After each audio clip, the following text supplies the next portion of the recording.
It's time to talk fantasy football. It's time to let them know. Where you let us crunch the numbers while you crush the competition. So grab your playbooks and crack a cold one, because here's your hosts, Teak and Baney. Welcome back to another episode of the podcast. I'm your host, Teak, here with Badge and Baney, and boy, do we have a good one for you. But before we get into that, boys, I was called crazy on our last episode and in the comment section. Your boy kind of went off. I shot my shot, and he kind of hit. He didn't hit 100%, but he was in the ballpark. Carried for the boys this week. Nailed it. I'm going to call you the Babe, the great Bambino. Baby woof.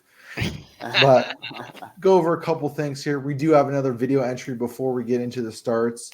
But the elephant in the room, boys. I believe we should get a little drum roll going here. Can we do that? Maybe that's your boys are finally partnered. Official With the Underdog Fantasy app. Use promo code Let 'em Know. And it's all thanks to you guys.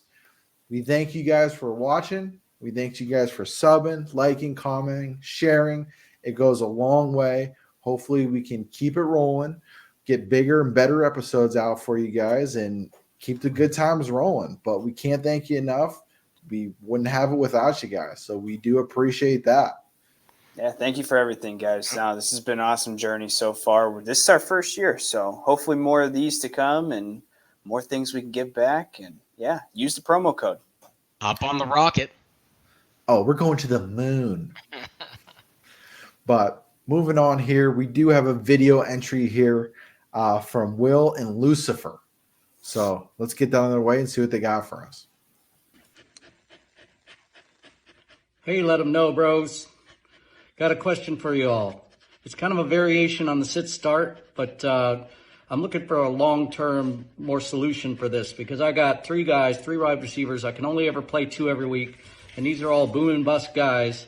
And every week I pick wrong, and every week I'm pissed off. So I got DJ Moore, Tank Dell, and Tyler Lockett.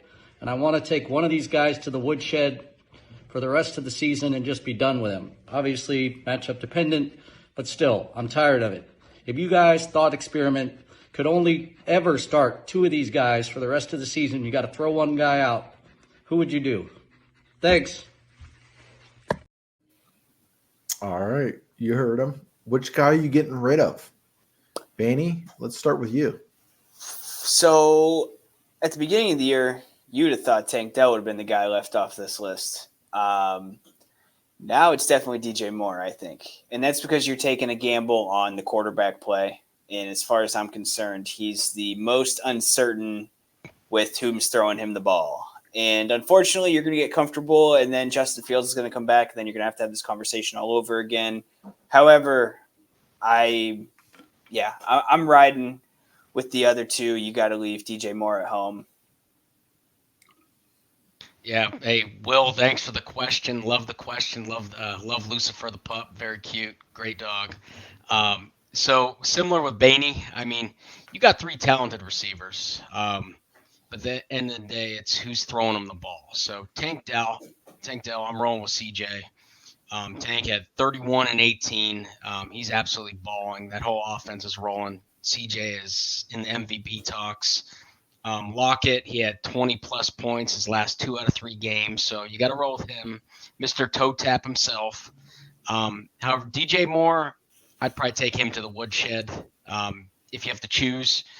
Just because, like Baney said, who's throwing him the ball? I mean, you got to roll with Dell and Lockett, my opinion. DJ Moore, if I had to pick, sorry, you got a lot of talent. You're out. Yeah, it's tough for me because I would never just take one of these guys and just leave them out. You have to play matchups week by week with these guys. But one guy I know for certain who I wouldn't take out is Tyler Lockett. Tyler Lockett has favorable matchups from here on out. He has a nice schedule going on in. So Baney doesn't like that, but compared to the wide receiver numbers and what these defenses are giving up to wide receivers, Baney might want to double check that because Tyler Lockett, hey, me and Badge had him last week. He had the other side of the ball. He had DK, I had Lockett. Just Baney's not a fan of Geno. And guess what? Geno's looking good lately, Baney. I don't know what it is, but it's going to click here. And I believe Lockett, because you said he plays San Fran twice, right? Yep. Baney? Yep. So looking at these key matchups, dude, he's actually in San Fran. They're not known for their corners, really. They're known for what? That front seven linebacker core. That has nothing to do with the wide receivers. Now, if they can't get that ball out quick to Lockett and they're pressuring the QB, that's a different story. I'm keeping Lockett in there. He's locked in for me. I'm with the boys as well. DJ Moore. I was on this train in the beginning of the season. I'm still going to be on that train now. The QB play is huge for me. And I know these two guys to my left, right, whatever side they're on here, they were big Justin Fields supporters, and now we don't know them if we're getting them week by week. Bajan, I'm not a fan.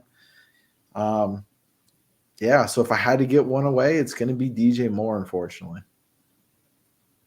But moving on here, fellas. We're going straight to the starts.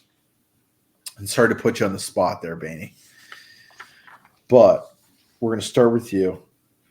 You're starting QB for week 11. We're going to turn it around right now. Who's your QB? Yeah, we're going to go with the KISS method. Keep it simple, stupid. Why not pick the number one quarterback in the league right now? Sam Howell. Number 1 yards, number 1 completions, top 5 in touchdowns. And guess what, boys? He's going up against the Giants defense. If you watched the recap episode, yesterday, you're fully aware. Everybody who plays them ends up on the top scorers list. I don't think this is going to be any different. And, yeah, I think Bieniemy going there has changed this offense immensely. Play calling is great. They have all the weapons. Sam Howell must start this week. And I think possibly one of these Washington players will be on the top scorers list next week. That I'm calling my shot. Yeah, how can you not roll with a hot hand? I mean, Sam Howell's been actually absolutely balling out. I mean, and that line has not been good, and he's still doing what he's doing. Get him a line next year. I'm interested to see him protected. Yeah, great matchup against the Giants. They're not known for bringing the heat. I mean, yeah, you got to roll Sam Howell. Good start, Baney. Yeah. Just looking at his projections week by week, this is the highest projection game he has going in is against the Giants, and for good reason. This team is bad from top to bottom. They looked like promising a couple weeks, the defense, and then they just gave in. The floodgates opened, and now we're here. Sam Howell is probably a league winner, to be honest, in most leagues. No one thought Sam Howell was going to be your top QB heading into week 11. I know that for a fact. So, yeah, I like the start as well. Moving on, Badge. Okay, so this one for me, super easy. I'm going Jared Goff against the Bears. Here's why. The Bears defense have been giving up the most fantasy points to quarterbacks by far this season. Now they're going against this hot Lions offense at home against the worst pass defense. If you're a Jared Goff owner, you should be ecstatic this week. So let's be honest. In this Lions offense is a different breed at home. Indoors at home, I'm going Jared Goff against this sus defense. So, Baney, thoughts? You start Jared Goff every week if you have him on your lineup. It's just as simple as that. I don't know. I'm a big believer in this offense. I'm a big believer in Amon-Ra St. Brown. And, yeah, Laporta has come into his own faster than I think most anticipated. I think Teak is a proud father of that take. And, boy. We talked about Jared Goff at the beginning of the year. Like I said, if you follow us on socials, TikTok, all that stuff, you would know that. Huge pro Jared Goff. Our biggest concern was turnovers. He's limited to turnovers this year, and he's been very productive. So love to see it. Big fan of the Lions offense as a whole. Great start. Yeah, this looks like a complete offense all the way around, from running backs, tight ends, receivers, you name it. And they're going to put it on the Bears. That's another projection week where it's the most out of all those weeks. So if everybody else is seeing it, Badge is seeing the same thing. It's looking like quacks like a duck, looks like a duck. It's a duck. Let me tell you. But moving on, I went a different route than you boys. Okay. I got Brock Purdy for my starting QB. This team has been in a slump before the bye week there with a 3-game losing streak. Finally showed in Jacksonville. Brock Purdy had a nice game, 296 yards, 3 TDs. In week 10 there, the return of Deebo Samuel's huge. Got Purdy trending in the right direction. And he definitely has a favorable matchup against Tampa Bay here coming in. And I believe he keeps that train rolling. Yeah, he torched a defense that I think you spent a pretty good time on last week explaining, how well they had actually performed so far this year, especially in fantasy terms. Like, they have had some high scoring outputs, turnovers, sacks, and whatnot. And yeah, dude, they rolled Jacksonville. Like, it wasn't even a game start to end. There was no point that resembled that was a football game. Brock Purdy came out there, and yeah, everybody on that team, I think, scored except for CMC.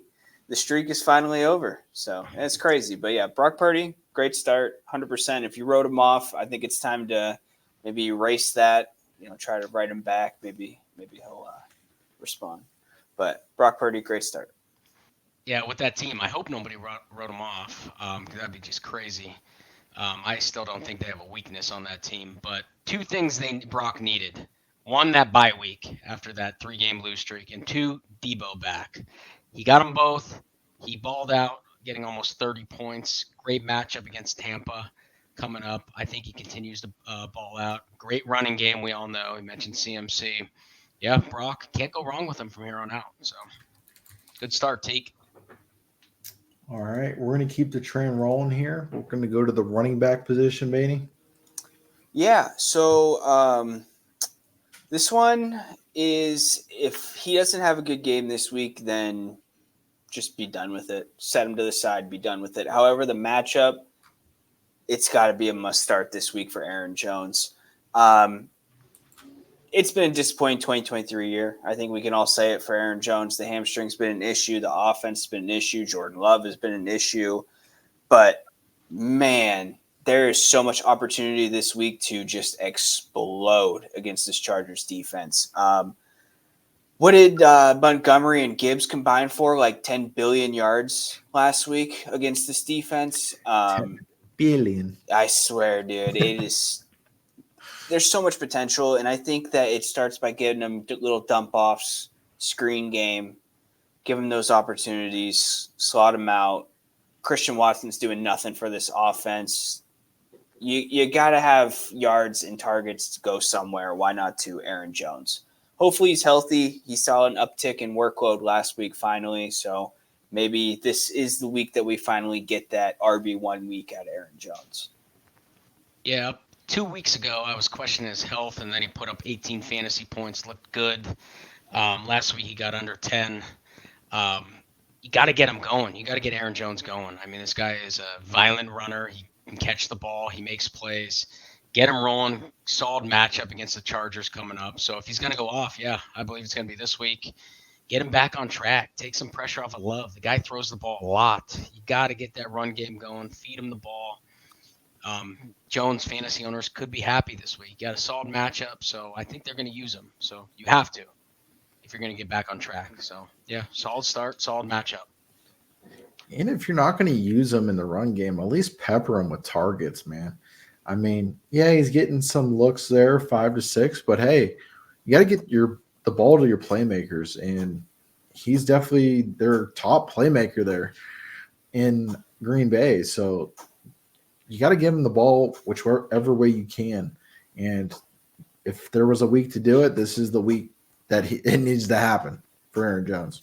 If he can't get it done against this Chargers defense, man, it's just not going to happen. So if you're a fantasy owner of him, I know you're frustrated. Yeah, it's got to be this week for sure. Badge, what do you got that running back? So my running back start, it's a similar situation Baney just mentioned. So I feel this guy needs to get rolling, and he has a good matchup to do so. I'm going Tony Pollard against the Panthers. So Panthers defense has been allowing 20 fantasy points to running backs this year. Dallas, we all know, has been hot through the air. They have to get this game rolling. I mean, they could cool off at any moment. We all seen Dak have his games up, down, up, down. He's been hot, but Pollard needs to have a big fantasy day this week. He has not had double-digit weeks in 3 weeks. So I love this matchup. I think it's a good game to get him rolling, get his confidence up, get this run game established again. I'm starting Tony Pollard against the Panthers. So it makes sense. The defense is horrendous. I think we've started a running back against them in the last 2 or 3 episodes of this. They give up like 140 on the ground. My biggest concerns about Pollard are, if you actually think about it, he broke his leg this year. It was in 2023 when he broke his leg. It was in the playoffs. So I think we're kind of seeing the effects of that. Like, if he's not trusting it all the way, if the offense isn't trusting it, I don't know. They've been using Dowdle a lot more these last few weeks. Concern of me. I don't know, man. I don't know. You have to start him. You have to. This defense is not good. If he's going to smash, it's going to be this week. I 100% agree with you. It's very similar.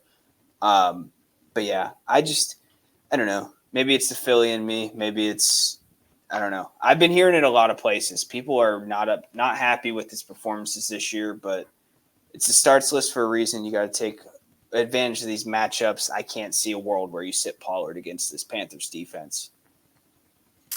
I'm not buying the whole leg thing. And I say that because the first 3 weeks, week 1, he had 14 attempts. Week 2 and 3, he had 25 and 23. If they thought that leg was an issue, they wouldn't have ran him that early. Unless something reoccurring happened, then we can talk leg injury. But after those first 3 weeks, it just took a plummet ever since then. And again, he's kind of like another Aaron Jones guy, where it's like he's a playmaker out there. Yeah, you got CD, and now you got Brandon Cooks finally in the mix, but he can catch the ball too. The last 3 weeks, 6 targets. He can definitely run a little route in, little slants. He can definitely catch the ball in the backfield. He's that PPR running back we all thought he can be. It's just how they're using him is not how we thought he was going to be. And unfortunately, Dallas is in the bottom portion of the league as far as red zone efficiency too. Like, that's just Mike McCarthy for you. He's been a below average head coach his entire career. But yeah, I don't know. Like I said, this is a must start. Panthers defense is just that bad. Yeah, if he's going to get rolling, it has to be this week. Got to get that run game. So my running back here, I'm just going to say it right off the get. It's not going to be a guarantee at this moment that he'll be activated. I'm hoping he is. It's leaning towards he is. I got Devon Achane. All right. If Achane is active, he needs to be in your starting lineup right off the rip. I'm just saying that right off the rip. The Raiders give up an average of 22 fantasy points per game to opposing running backs. That's huge. And the Dolphins offense could face a favorable matchup in the run game and that run heavy game script that should happen. So if that's the case, he's in. He's in. I don't care about timeshare with these other running backs. He's shown enough for me to say, yeah, he's RB1 in my eyes. The best part about Achane is that even if he is on limited touches, even if he is on a pitch count, it doesn't matter because he'll take 9 carries in the game and he'll end up with 150 yards and 2 touchdowns. It's that simple. It is the biggest cheat code ever is Devon Achane this year. So hopefully Hopefully he plays. I love watching him play. So I'm glad you said that too, because with 8 carries, he had 27 fantasy points. With 18, he had 51. So he's still like RB8 on the year. No, he's played he's at 27 now. Oh, after last week, he's dipped finally. Jesus, because you got to figure he didn't play 5 games. It's insane, dude. How much value he has on how many limited touches is like mind blowing. Yeah, that's absolutely insane. He's had over 450 yards in 3 games rushing. I mean, I don't even care about the matchup at that point. If he's in the lineup, if he's playing, I'm starting him. Now he's going against the Raiders. I definitely got to start him. But yeah, no, if Teak, you're absolutely right. If he's in my lineup. I just took him off my IR this week. I got him in a league. The guy is absolutely explosive. 450 yards over in 3 games. That's insane. So, especially with a timeshare. A start in my book. Yeah. But that wraps up the running backs here. We're actually going to go to a short break here, and then we're going to come right back to Baney with the receivers. Stay with us.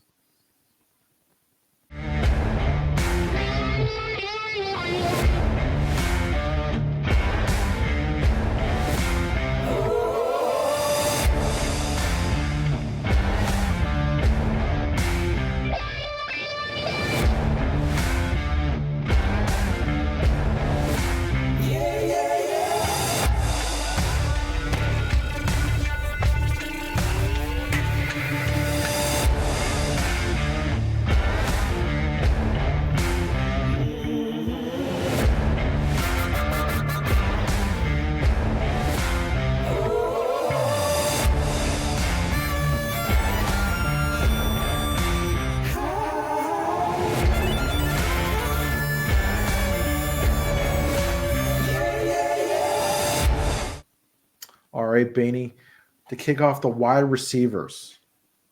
Who do you got starting at the wide receiver spot? Wide receivers. Okay, so if you've had this player your entire, since draft day, you've probably been frustrated for more weeks than not. However, I'm telling you, he's going to finish the year exactly how he did last year. Devontae Smith must start this week. Tell you why. Goddard fractured his arm. He's going to be missing some time. Same thing happened last year with his shoulder. He missed a lot of time. Devontae Smith, target share increased. His role in this offense increased.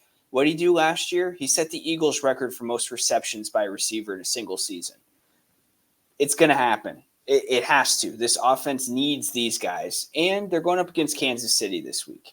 Kansas City is going to make it real hard for us to run the ball. It's going to take A.J. Brown. It's going to take Devontae Smith. It's going to be a banger of a Monday night game. I'm going to be in tears. I'm going to be stressed out, heart palpitations. It's going to be a whole thing. However, Devontae Smith is going to have a game. I'm calling it. Maybe, if you use this Let Him Know promo code, get that little deposit match. You sprinkle in some Devontae Smith in your lineups there. I think that's a play. I'm just saying. Self-plug, who knows. But Devontae Smith, this is the week, and moving forward, you're going to be happy you took a chance on this guy on draft day. So, Baney, I love the confidence. You got to get him the ball. I mean, I'm excited to watch this game. The only thing I'm worried about is that Chiefs defense has been so tough, but I think they could be honed in on AJ. You mentioned Goddard out. I mean, Devontae Smith, he's been hot with 22 and 14 points, so I think he's going to see an increased target as well, especially focusing on AJ Brown. Yeah, I mean, if you have Devontae, I don't see how you sit him, but I mean, this Chiefs defense is a little underrated, I think. No one talks about them enough, but yeah, I'm excited for this one, so I hope it's a shootout. Well, I got a scenario here for you where you would potentially sit him. I got a 12-man league. I think your connection's breaking up. I can't hear you. What's that? I got him, Waddle, Jamar Chase, and Puka. You got to sit him. Matt Stafford's coming back. With those. So it's sold. It's tough. I don't know. I'm always in a predicament week by week, but That's a good predicament to have, though. it is. But it is at the same time when one guy sometimes doesn't get that target share. And I heard Bainey's confidence, man. I would start him. I'm telling you. We'll think about it. We'll see. We'll see. But moving on, Badge. So we talked about this a little bit. And Brock Purdy, it's a great matchup against the Jags last week. I'm starting Debo against the Bucks. So here's why. I feel like he's that missing puzzle piece in the middle where you're searching. You're at grandma's house back in the day, and that one piece is missing, and then you find it under the coffee table. You put it in. The reason I'm starting Debo, that's the reason I'm starting Debo over Ayuk. I expect them to feed him, get him involved. He was that missing piece. The Bucks have been giving up the second most fantasy points allowed to wide receivers. I'm starting Debo this week. Where's your boombox? I thought you were gonna have a boombox for this one. Dude, yeah. I just Debo I don't know if I'm gun shy with Debo. I don't know if it's just like the injury history. I don't know. But it's just a player you don't want to miss out on the boom weeks because his boom weeks are incredible. Ayuk, I've said it a million times. I wish he was just playing on a different team because he's a wide receiver 1 through and through. But with Kittle and Debo, ball can only go so far. You know what I mean? Everybody's got to touch it. Like you said, man, this is potential for a boom week for Debo. Yeah. They do have a lot of mouths to feed over there. That's why I'm worried about it. But I think Debo coming back, I think they're going to focus on him a little bit and feed him. Definitely takes the pressure off, I think, having him back for sure. Badge, last week we kind of, went back and forth. You had Metcalf, I had Lockett. This week you have Debo. This week I have Ayuk. Yeah, and they both ate last week. So let's do it again. I'm bringing out the boom box. Do it again. I'm jamming out. Yeah, Samuel's return, it definitely for the 49ers have done wonders, like I said, for Brock Purdy.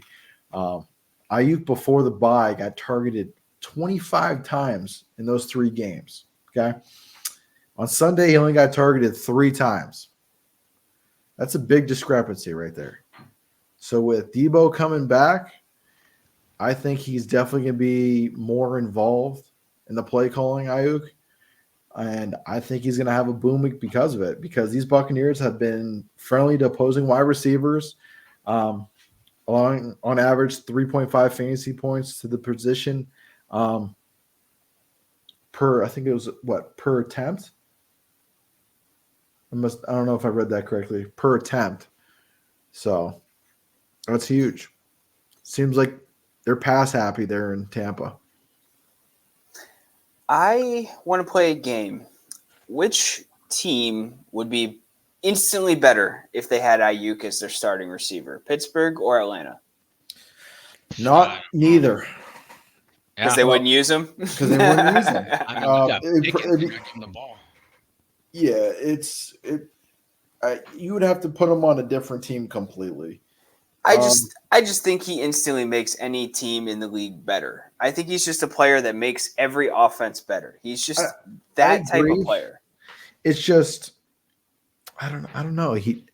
Because Atlanta doesn't throw the ball. Pickett's having trouble. Yeah, I didn't really take play calling and offensive coordinators into consideration when I asked it. It was mostly just a blanket statement. Yeah, we did make it. TK did make a joke today, or was it yesterday, about Atlanta getting another top 5 pick and taking Marvin Harrison Jr. not to throw him the ball.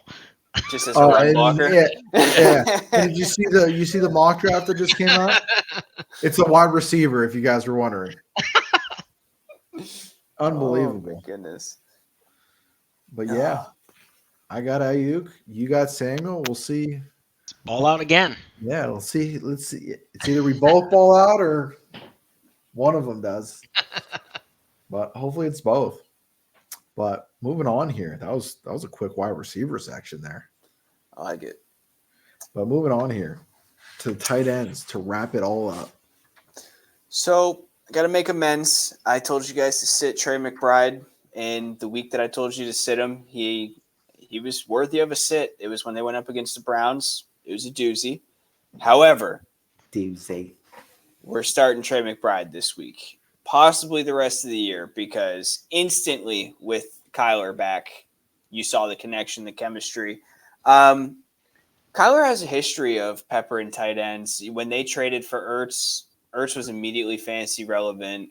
Target share was there. His first game with Kyler in the lineup, he saw a ton of targets, ton of catches, and ton of yards. I think the matchup makes sense as well. And, Teak, you've talked about it a handful of times as far as tight ends having a timeline where they mature, they progress before they can finally be relevant in an offense. What goes into that, we're not really sure. However, it seems to be true, and it seems to be working with Trey McBride. I know if you have him in a dynasty league, you've been waiting for this. You finally have him. He's here. Your waiting paid off. So if you're in a redraft league, I had a guy reach out to me today actually asking if he should pick him up off waivers. How he's still available on waivers, I'm not sure. But Trey McBride must start this week, possibly moving forward as well. Yeah, I mean, I don't doubt the chemistry that he has developed with them. 9 targets, 131 yards, no touchdowns, over 20 fantasy points for a tight end. That's huge. So hopefully that can keep rolling. Kyler Murray is still yet to me.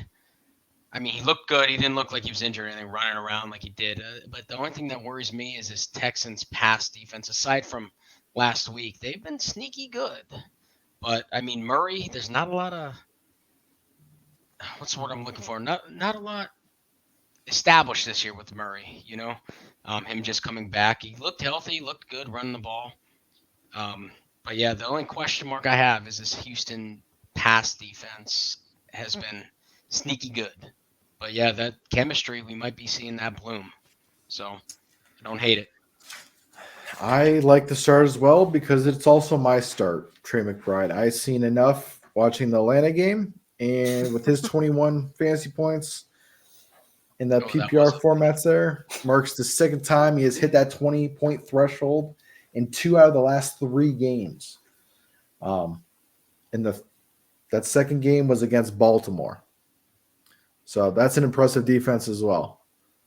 Yeah. So, Atlanta's defense isn't bad either. So to do that is they're a broken down defense. They've gotten way too many injuries now. Grady Jarrett was done for the year. Onyemata, the other defensive lineman that they brought over from the Saints, who's been huge for us, was hurt too.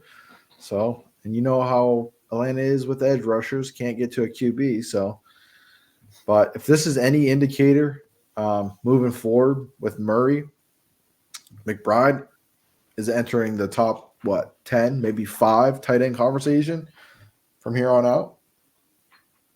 We hope so. I mean, That'd that's be what big. we're advising right now. Hopefully that pans out. We look real good on this show. So That'd be big. That's where I'm going with that one. Perfect. But Badge, tight end to wrap it all up. So talking about connections. So I'm going to Tyson Bagent and Cole Kmet. I'm starting Cole Kmet. Lions are towards the bottom tier against tight ends. They established that connection. Bagent seems to love to throw the ball to him. I feel like the Bears are going to be behind an awful lot in this game, which means Bagent's going to have to throw. So I like the matchup. That being said, it's a great sign for Cole Kmet owners and fantasy players. Going with that connection, Cole Kmet against the Lions. Indoors. I am not on board with this. And I think Aiden Hutchinson is going to eat this week. I'm calling it. I've seen enough of the Badgett show. I've seen enough of his dad doing the arm wrestling skits. I'm over it. All of it. I'm done. Done. Yeah, the Lions defense too has been a little down to me these past few weeks. They started the year off super hot too. Yeah. Yeah. I don't know, but take. I don't know. It's so hard to talk about Bears offensively. It's a team I stay away from. I mentioned it's well documented.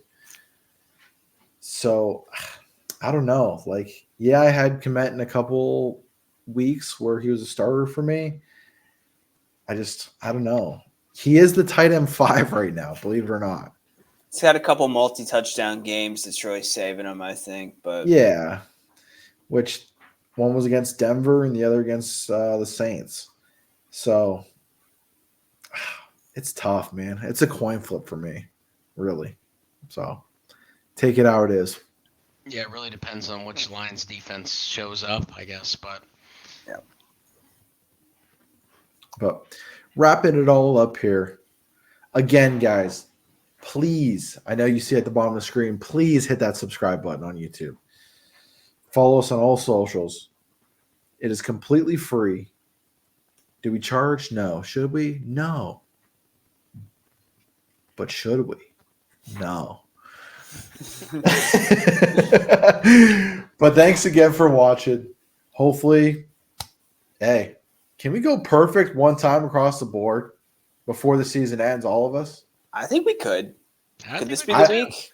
Could I be the don't week? think I don't think it's going to be the week. Nah, maybe not. It's not going to be the week, but it's going to be close to that. I just have a weird feeling, you know.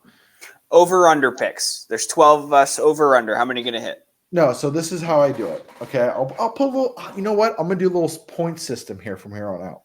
Bet. So, I just want to question. We can ask the community as well, which is cool. Say a guy's projected. Okay, Komet's projected 8 points. He gets 9. Is that a check mark? Is that he got projection? So that's like a half a point. I think projection should be half a point. Okay, what about 2 points over? That's still half a point? Or 1? I think 1. I think 1. 2 points over? Okay. What about 1? I need to know where I'm cutting off here, you know what I mean? I think two points is 1. So anything below 2 points would be half point. Okay. And then anything that exceeds It's below 0. we get 0. We can't be mathing, dude. We're not. No, I'm gonna put scientists no, here. no, I'm gonna put 0. I'm saying say it's 8.85 is his projection. He gets 7.9. I think we do whole numbers. Round up. But tight Round ends up? been tough. So I give Okay. it a point. So I just want to see where you guys are, and then we'll do see who won the week. We'll do something like that. Then Maybe anything, or- what is anything over 5 points over projection? Bonus points? 3 points? Oh, we could do something like that or 2. I think you got to be rewarded if your player smashes. Like when I had Logan Thomas and he like quadrupled his projection that Okay, week. Jesus, 1 point.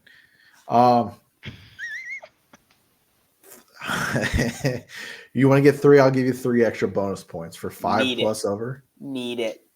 All right, we'll do it that way. I will do week by week, and I'll put at the end of this show. I'll put the totals up for the previous week. I We'll do something like that. like it.